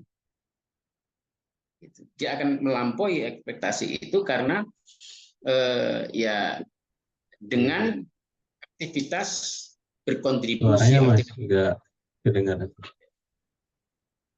Sorry, suara nggak kedengaran ya? Udah. Halo? Ya, ini udah ada. Sudah Tadi- kedengaran? Ini sudah tadi barusan keputus, Pak. Oh ya ya, oke. Infokan kalau waktunya sudah ini ya teman-teman ya. Kalau sudah lewat. Nah, saya lanjutkan sedikit teman-teman. Nah, pengalaman saya di dunia kerelawanan itulah yang akhirnya kemudian saya meyakini bahwa dunia kerelawanan itu harus kita tularkan, kita harus sebarkan kepada anak-anak muda, supaya anak-anak muda itu punya kepedulian yang tinggi terhadap bangsanya. Nah, negeri ini itu akan baik kalau anak-anak mudanya itu peduli. Kenapa Indonesia itu merdeka? Ya tentu takdir Allah, tapi dalam konteks sejarah kita bisa pelajari apa sih yang membuat Indonesia itu bisa merdeka, bisa lepas dari cengkraman kolonialisme yang begitu kuat ya, secara persenjataan, secara material, secara resources itu sangat kuat, tapi kita bisa lepas. Apa? Karena munculnya volunteerisme di kalangan kaum muda saat itu. Jangan dibayangkan misalnya ketika Anda menyebut Tengku Umar, Soekarno, Hatta, Agus Salim, ya, Wahid Hasyim dan semuanya itu kalau di fotonya kan tua-tua, tetapi kan ketika mereka bergerak itu kan masih muda. Ya, waktu zaman kolonialisme itu kan mereka masih muda. Dan mereka semua itu adalah volunteer relawan. Mereka semua itu adalah orang-orang yang mendedikasikan dirinya untuk sebuah tujuan bersama agar Indonesia itu bisa terbebas dari kolonialisme, bisa berdiri sama tinggi, duduk sama rendah dengan bangsa-bangsa lain. Mereka tidak ekspektasi akan mendapatkan jabatan atau nanti akan ketika melawan kolonialisme lalu kemudian akan dapat harta banyak. Justru sebaliknya, ketika mereka waktu itu bergerak melawan kolonialisme itu, mereka bisa jadi kehilangan jabatan. Mereka bisa jadi kehilangan harta bendanya. Bahkan gelar-gelar bangsawan aja itu mereka leburkan. Mereka bunuh diri kelas istilahnya kan. Begitu. Dan tidak ada jaminan juga bagi para pahlawan-pahlawan itu, ya, anak turunnya itu akan dapat jaminan ketika Indonesia itu berdiri. Karena Indonesia ketika didirikan itu tidak menganut sistem kingdom, tidak menganut sistem kerajaan di mana bisa diwariskan. Yang kita anut sistem demokrasi. Nah, mereka tidak punya ekspektasi-ekspektasi yang sifatnya materialistik. Ekspektasi mereka adalah Indonesia merdeka, bangsa Indonesia itu berdiri setara dengan bangsa-bangsa lain, manusianya dimanusiakan. Kenapa? Kalau ekspektasinya hanya material, kalau ekspektasinya hanya pembangunan fisik, waktu itu sesungguhnya nggak perlu merdeka, nggak perlu sampai berdarah-darah melawan. Kenapa? Belanda kalau bangun lebih bagus, betul nggak? Coba lihat bangunan jembatan dari Belanda bisa ratusan tahun. Ketika kita bikin jembatan sendiri, 10 tahun udah hancur kan begitu ya. Artinya apa? Kalau hanya untuk kepentingan pembangunan fisik, kita nggak perlu merdeka. Karena penjajah kalau bangun fisik itu kualitasnya bahkan lebih bagus. Jalan, zaman itu udah ada kereta, jalan halus kan begitu ya. Tetapi kenapa kita perlu merdeka? Karena kita ingin harkat martabat kemanusiaan kita itu dihargai setara. Begitu. Jadi soal kemanusiaan, maka orang berbondong-bondong jadi relawan. Atau istilah kita itu pahlawan. Ya. Yang kita sebut pahlawan itu dulu sebenarnya relawan. Kan kita yang ngasih gelar pahlawan kepada mereka. Mereka nggak pernah menyebut dirinya itu, saya pahlawan. Tidak. Tidak pernah. Tetapi kita yang memberikan gelar kepada mereka sebagai pahlawan. Tetapi jiwa mereka itu adalah jiwa relawan. Ya. Orang-orang yang memang ingin berbuat sesuatu, ikut turun tangan menyelesaikan persoalan-persoalan di sekitarnya, ya, jumlahnya banyak, lalu gerak bersama-sama. Awalnya kecil-kecil, ya kan? Dan teman-teman yang bergerak di literasi begini, yang bergerak di pendidikan ini, Anda harus bangga. Kenapa? Rata-rata pemimpin, penggerak bangsa, itu startingnya itu dari mengajar. Mengajar. Coba lihat para pahlawan itu. Kalau di track ya, track sejarah hidupnya. Itu hampir semuanya pernah jadi pengajar, pernah jadi guru. Soekarno aja itu ketika di awal yang ngajar, ketika dibuang ke Bengkulu yang ngajar. Kan begitu. Cokro juga begitu. Jadi hampir semua tokoh-tokoh besar pahlawan negeri ini yang kita kenang jasanya itu awal-awalnya pasti tracknya masuk jalur pendidikan. Kenapa? Karena ini jalur paling basic, paling dasar untuk menciptakan followership. Followership. Kita ini seringkali diajarkan dengan leadership, kepemimpinan. Tetapi jarang sekali belajar tentang followership, menjadi pengikut. Nah, menjadi pendidik, menjadi guru, itu adalah pintu masuk untuk berproses menjadi seorang pemimpin. Kenapa? Karena ketika interaksi, ketika kita ketemu dengan yang kita didik, ya 1 orang, 2 orang, 3 orang, 10 orang, sampai mungkin puluhan, Pak Ustadz tadi sampai ratusan orang, itu sesungguhnya adalah kita sedang menempa diri untuk bisa menjadi sosok pemimpin. Pemimpin itu apa sih? Pemimpin itu adalah seseorang yang diikutin. Bukan orang yang harus paling pinter, paling tinggi, atau paling banyaknya, bukan. Tetapi pemimpin itu definisinya sederhana. Orang yang diikutin. Artinya apa? Ketika kita jadi pengajar guru, siswa yang kita ajar itu terinspirasi mengikuti kita, itu adalah proses kita sudah menjadi pemimpin. Dan kemudian berkembang, membesar gitu. Nah, teman-teman, gerakan-gerakan semacam ini adalah gerakan-gerakan yang sangat sehat dan perlu digalakkan untuk konteks bangsa Indonesia. Gitu. Karena ya gerakan-gerakan beginilah yang akan terus ya memberikan kesadaran kepada anak-anak muda untuk selalu sehat.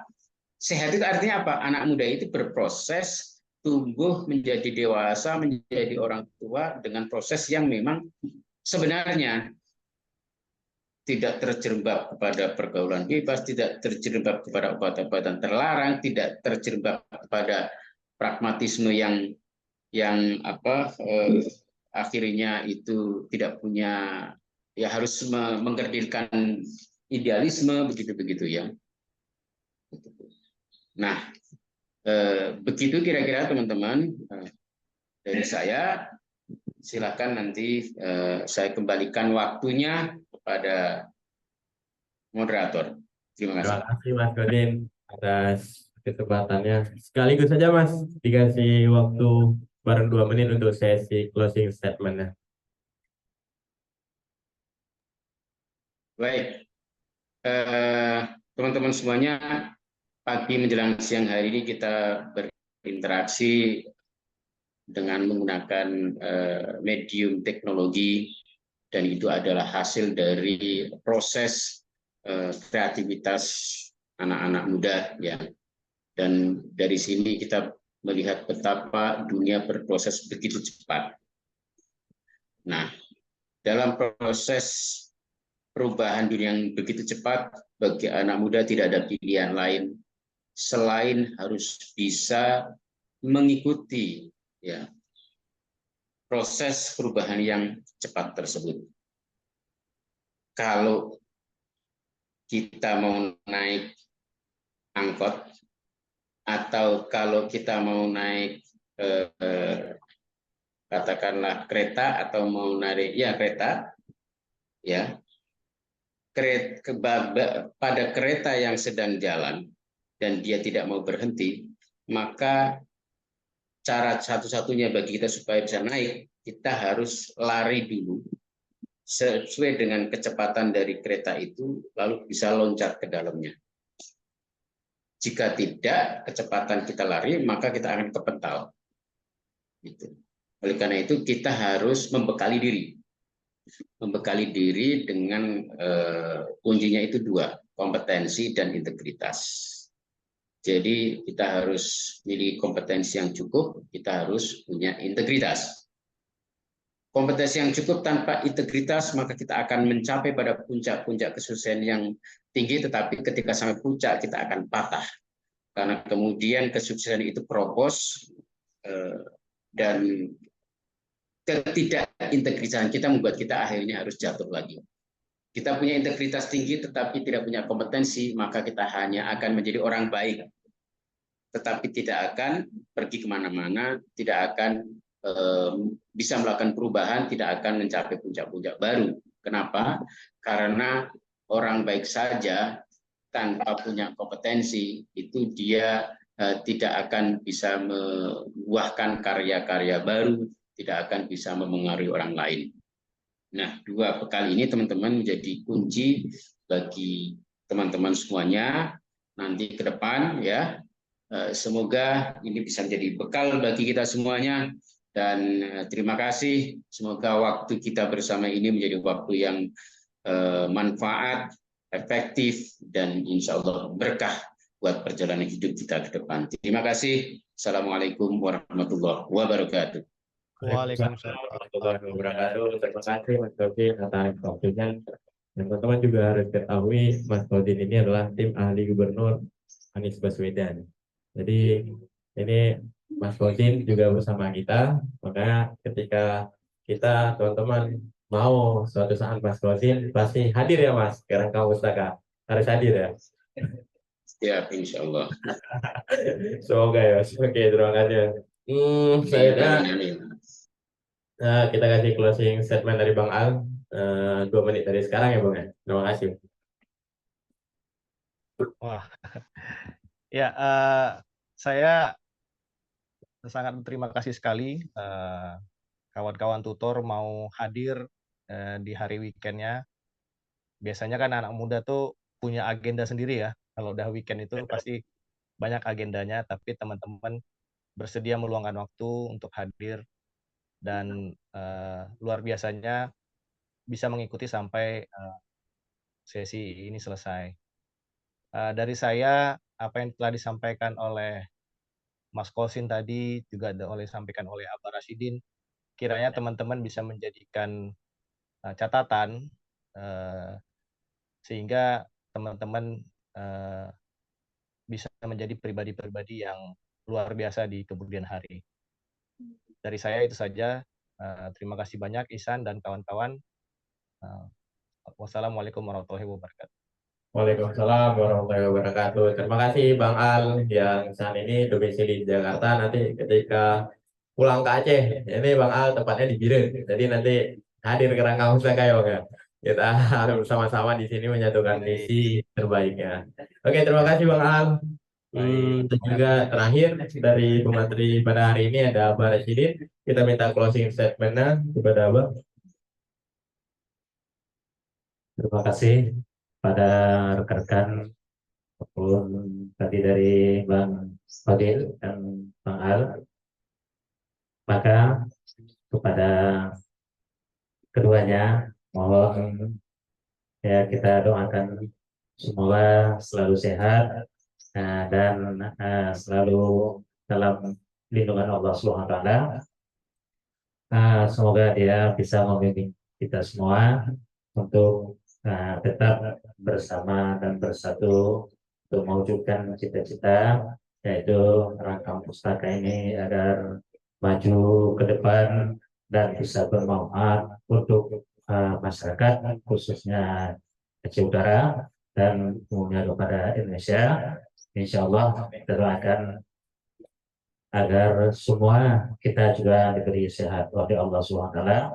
Dan dengan ini saya juga mohon kepada keduanya, Bang Khalil, Bang Khozin, dan Bang Al untuk selalu memperhatikan kami di sini dan juga membimbing juga bagaimana cara untuk bergerak ini untuk mengembangkan sayap. Tentu membutuhkan energi dan juga membutuhkan biaya-biaya.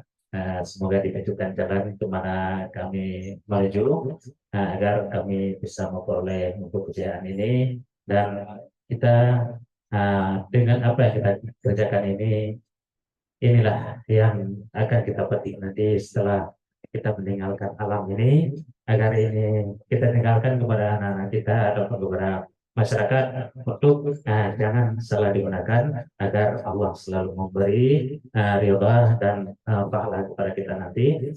Insya Allah hanya sekian yang saya bisa sampaikan. Terima kasih kepada semua rekan-rekan. Insya Allah nanti Pak Al kalau pulang ke Aceh jangan lupa nanti di Palang Merah kita nanti akan bisa bertemu. Insya Allah nanti tolong ini harapan saya juga mohon sampai ke Nisam ya, bisa ke tempat kita dan abang kita lebih dekat ya. Sekian, assalamualaikum warahmatullahi wabarakatuh. Waalaikumsalam warahmatullahi wabarakatuh. Terima kasih kepada 3 pemateri yang hadir pada hari ini, karena ada 1 pemateri Bang Mahdawi yang juga pembina, ada arahan dan juga kerjaan mendadak sehingga nggak bisa membersamai kita hari ini. Dan yang pastinya pasti mendukung dan mengikuti semua proses yang ada di Rangka Pustaka. Oke, teman-teman, pada hari ini sesi panel diskusi saya akhiri. Saya ingin menyimpulkan bahwasanya kerja keras dan juga menurunkan ekspektasi itu adalah yang orang-orang sufi dulu lakukan. Sehingga ketika kita mau istiqomah, itulah kita menurunkan ekspektasi karena nantinya tidak ada terjadi kekecewaan yang begitu besar. Dan juga pada hari ini kita jangan terlalu berekspektasi kegiatan ini adalah kegiatan yang wow. Karena kita hadir dan kita bisa buat di gedung yang serbaguna ini ya. Jadi ini juga suatu kenikmatan yang luar biasa daripada kita ada di sebuah hotel atau di lobi hotel yang kita buat. Sehingga ini tempat kita dan ini yang harus kita gaungkan keluar bahwasanya rangkaian pustaka ada dan itu dimulai dari desa, dari kita. Wabillahi taufiq wal hidayah. Assalamualaikum warahmatullahi wabarakatuh. Waalaikumsalam warahmatullahi wabarakatuh. Untuk Bang Al, Mas Kozin, untuk ini izin end Ya. ya. Saya izin ya. Terima kasih kawan-kawan. Terima kasih San, terima kasih kawan-kawan tutor. Terima kasih Abah Rasidin. Untuk sertifikat saya Isan kirim melalui Mas. WhatsApp ya Bang. Terima kasih Mas Kosin atas waktunya Mas. Izin end ya Mas.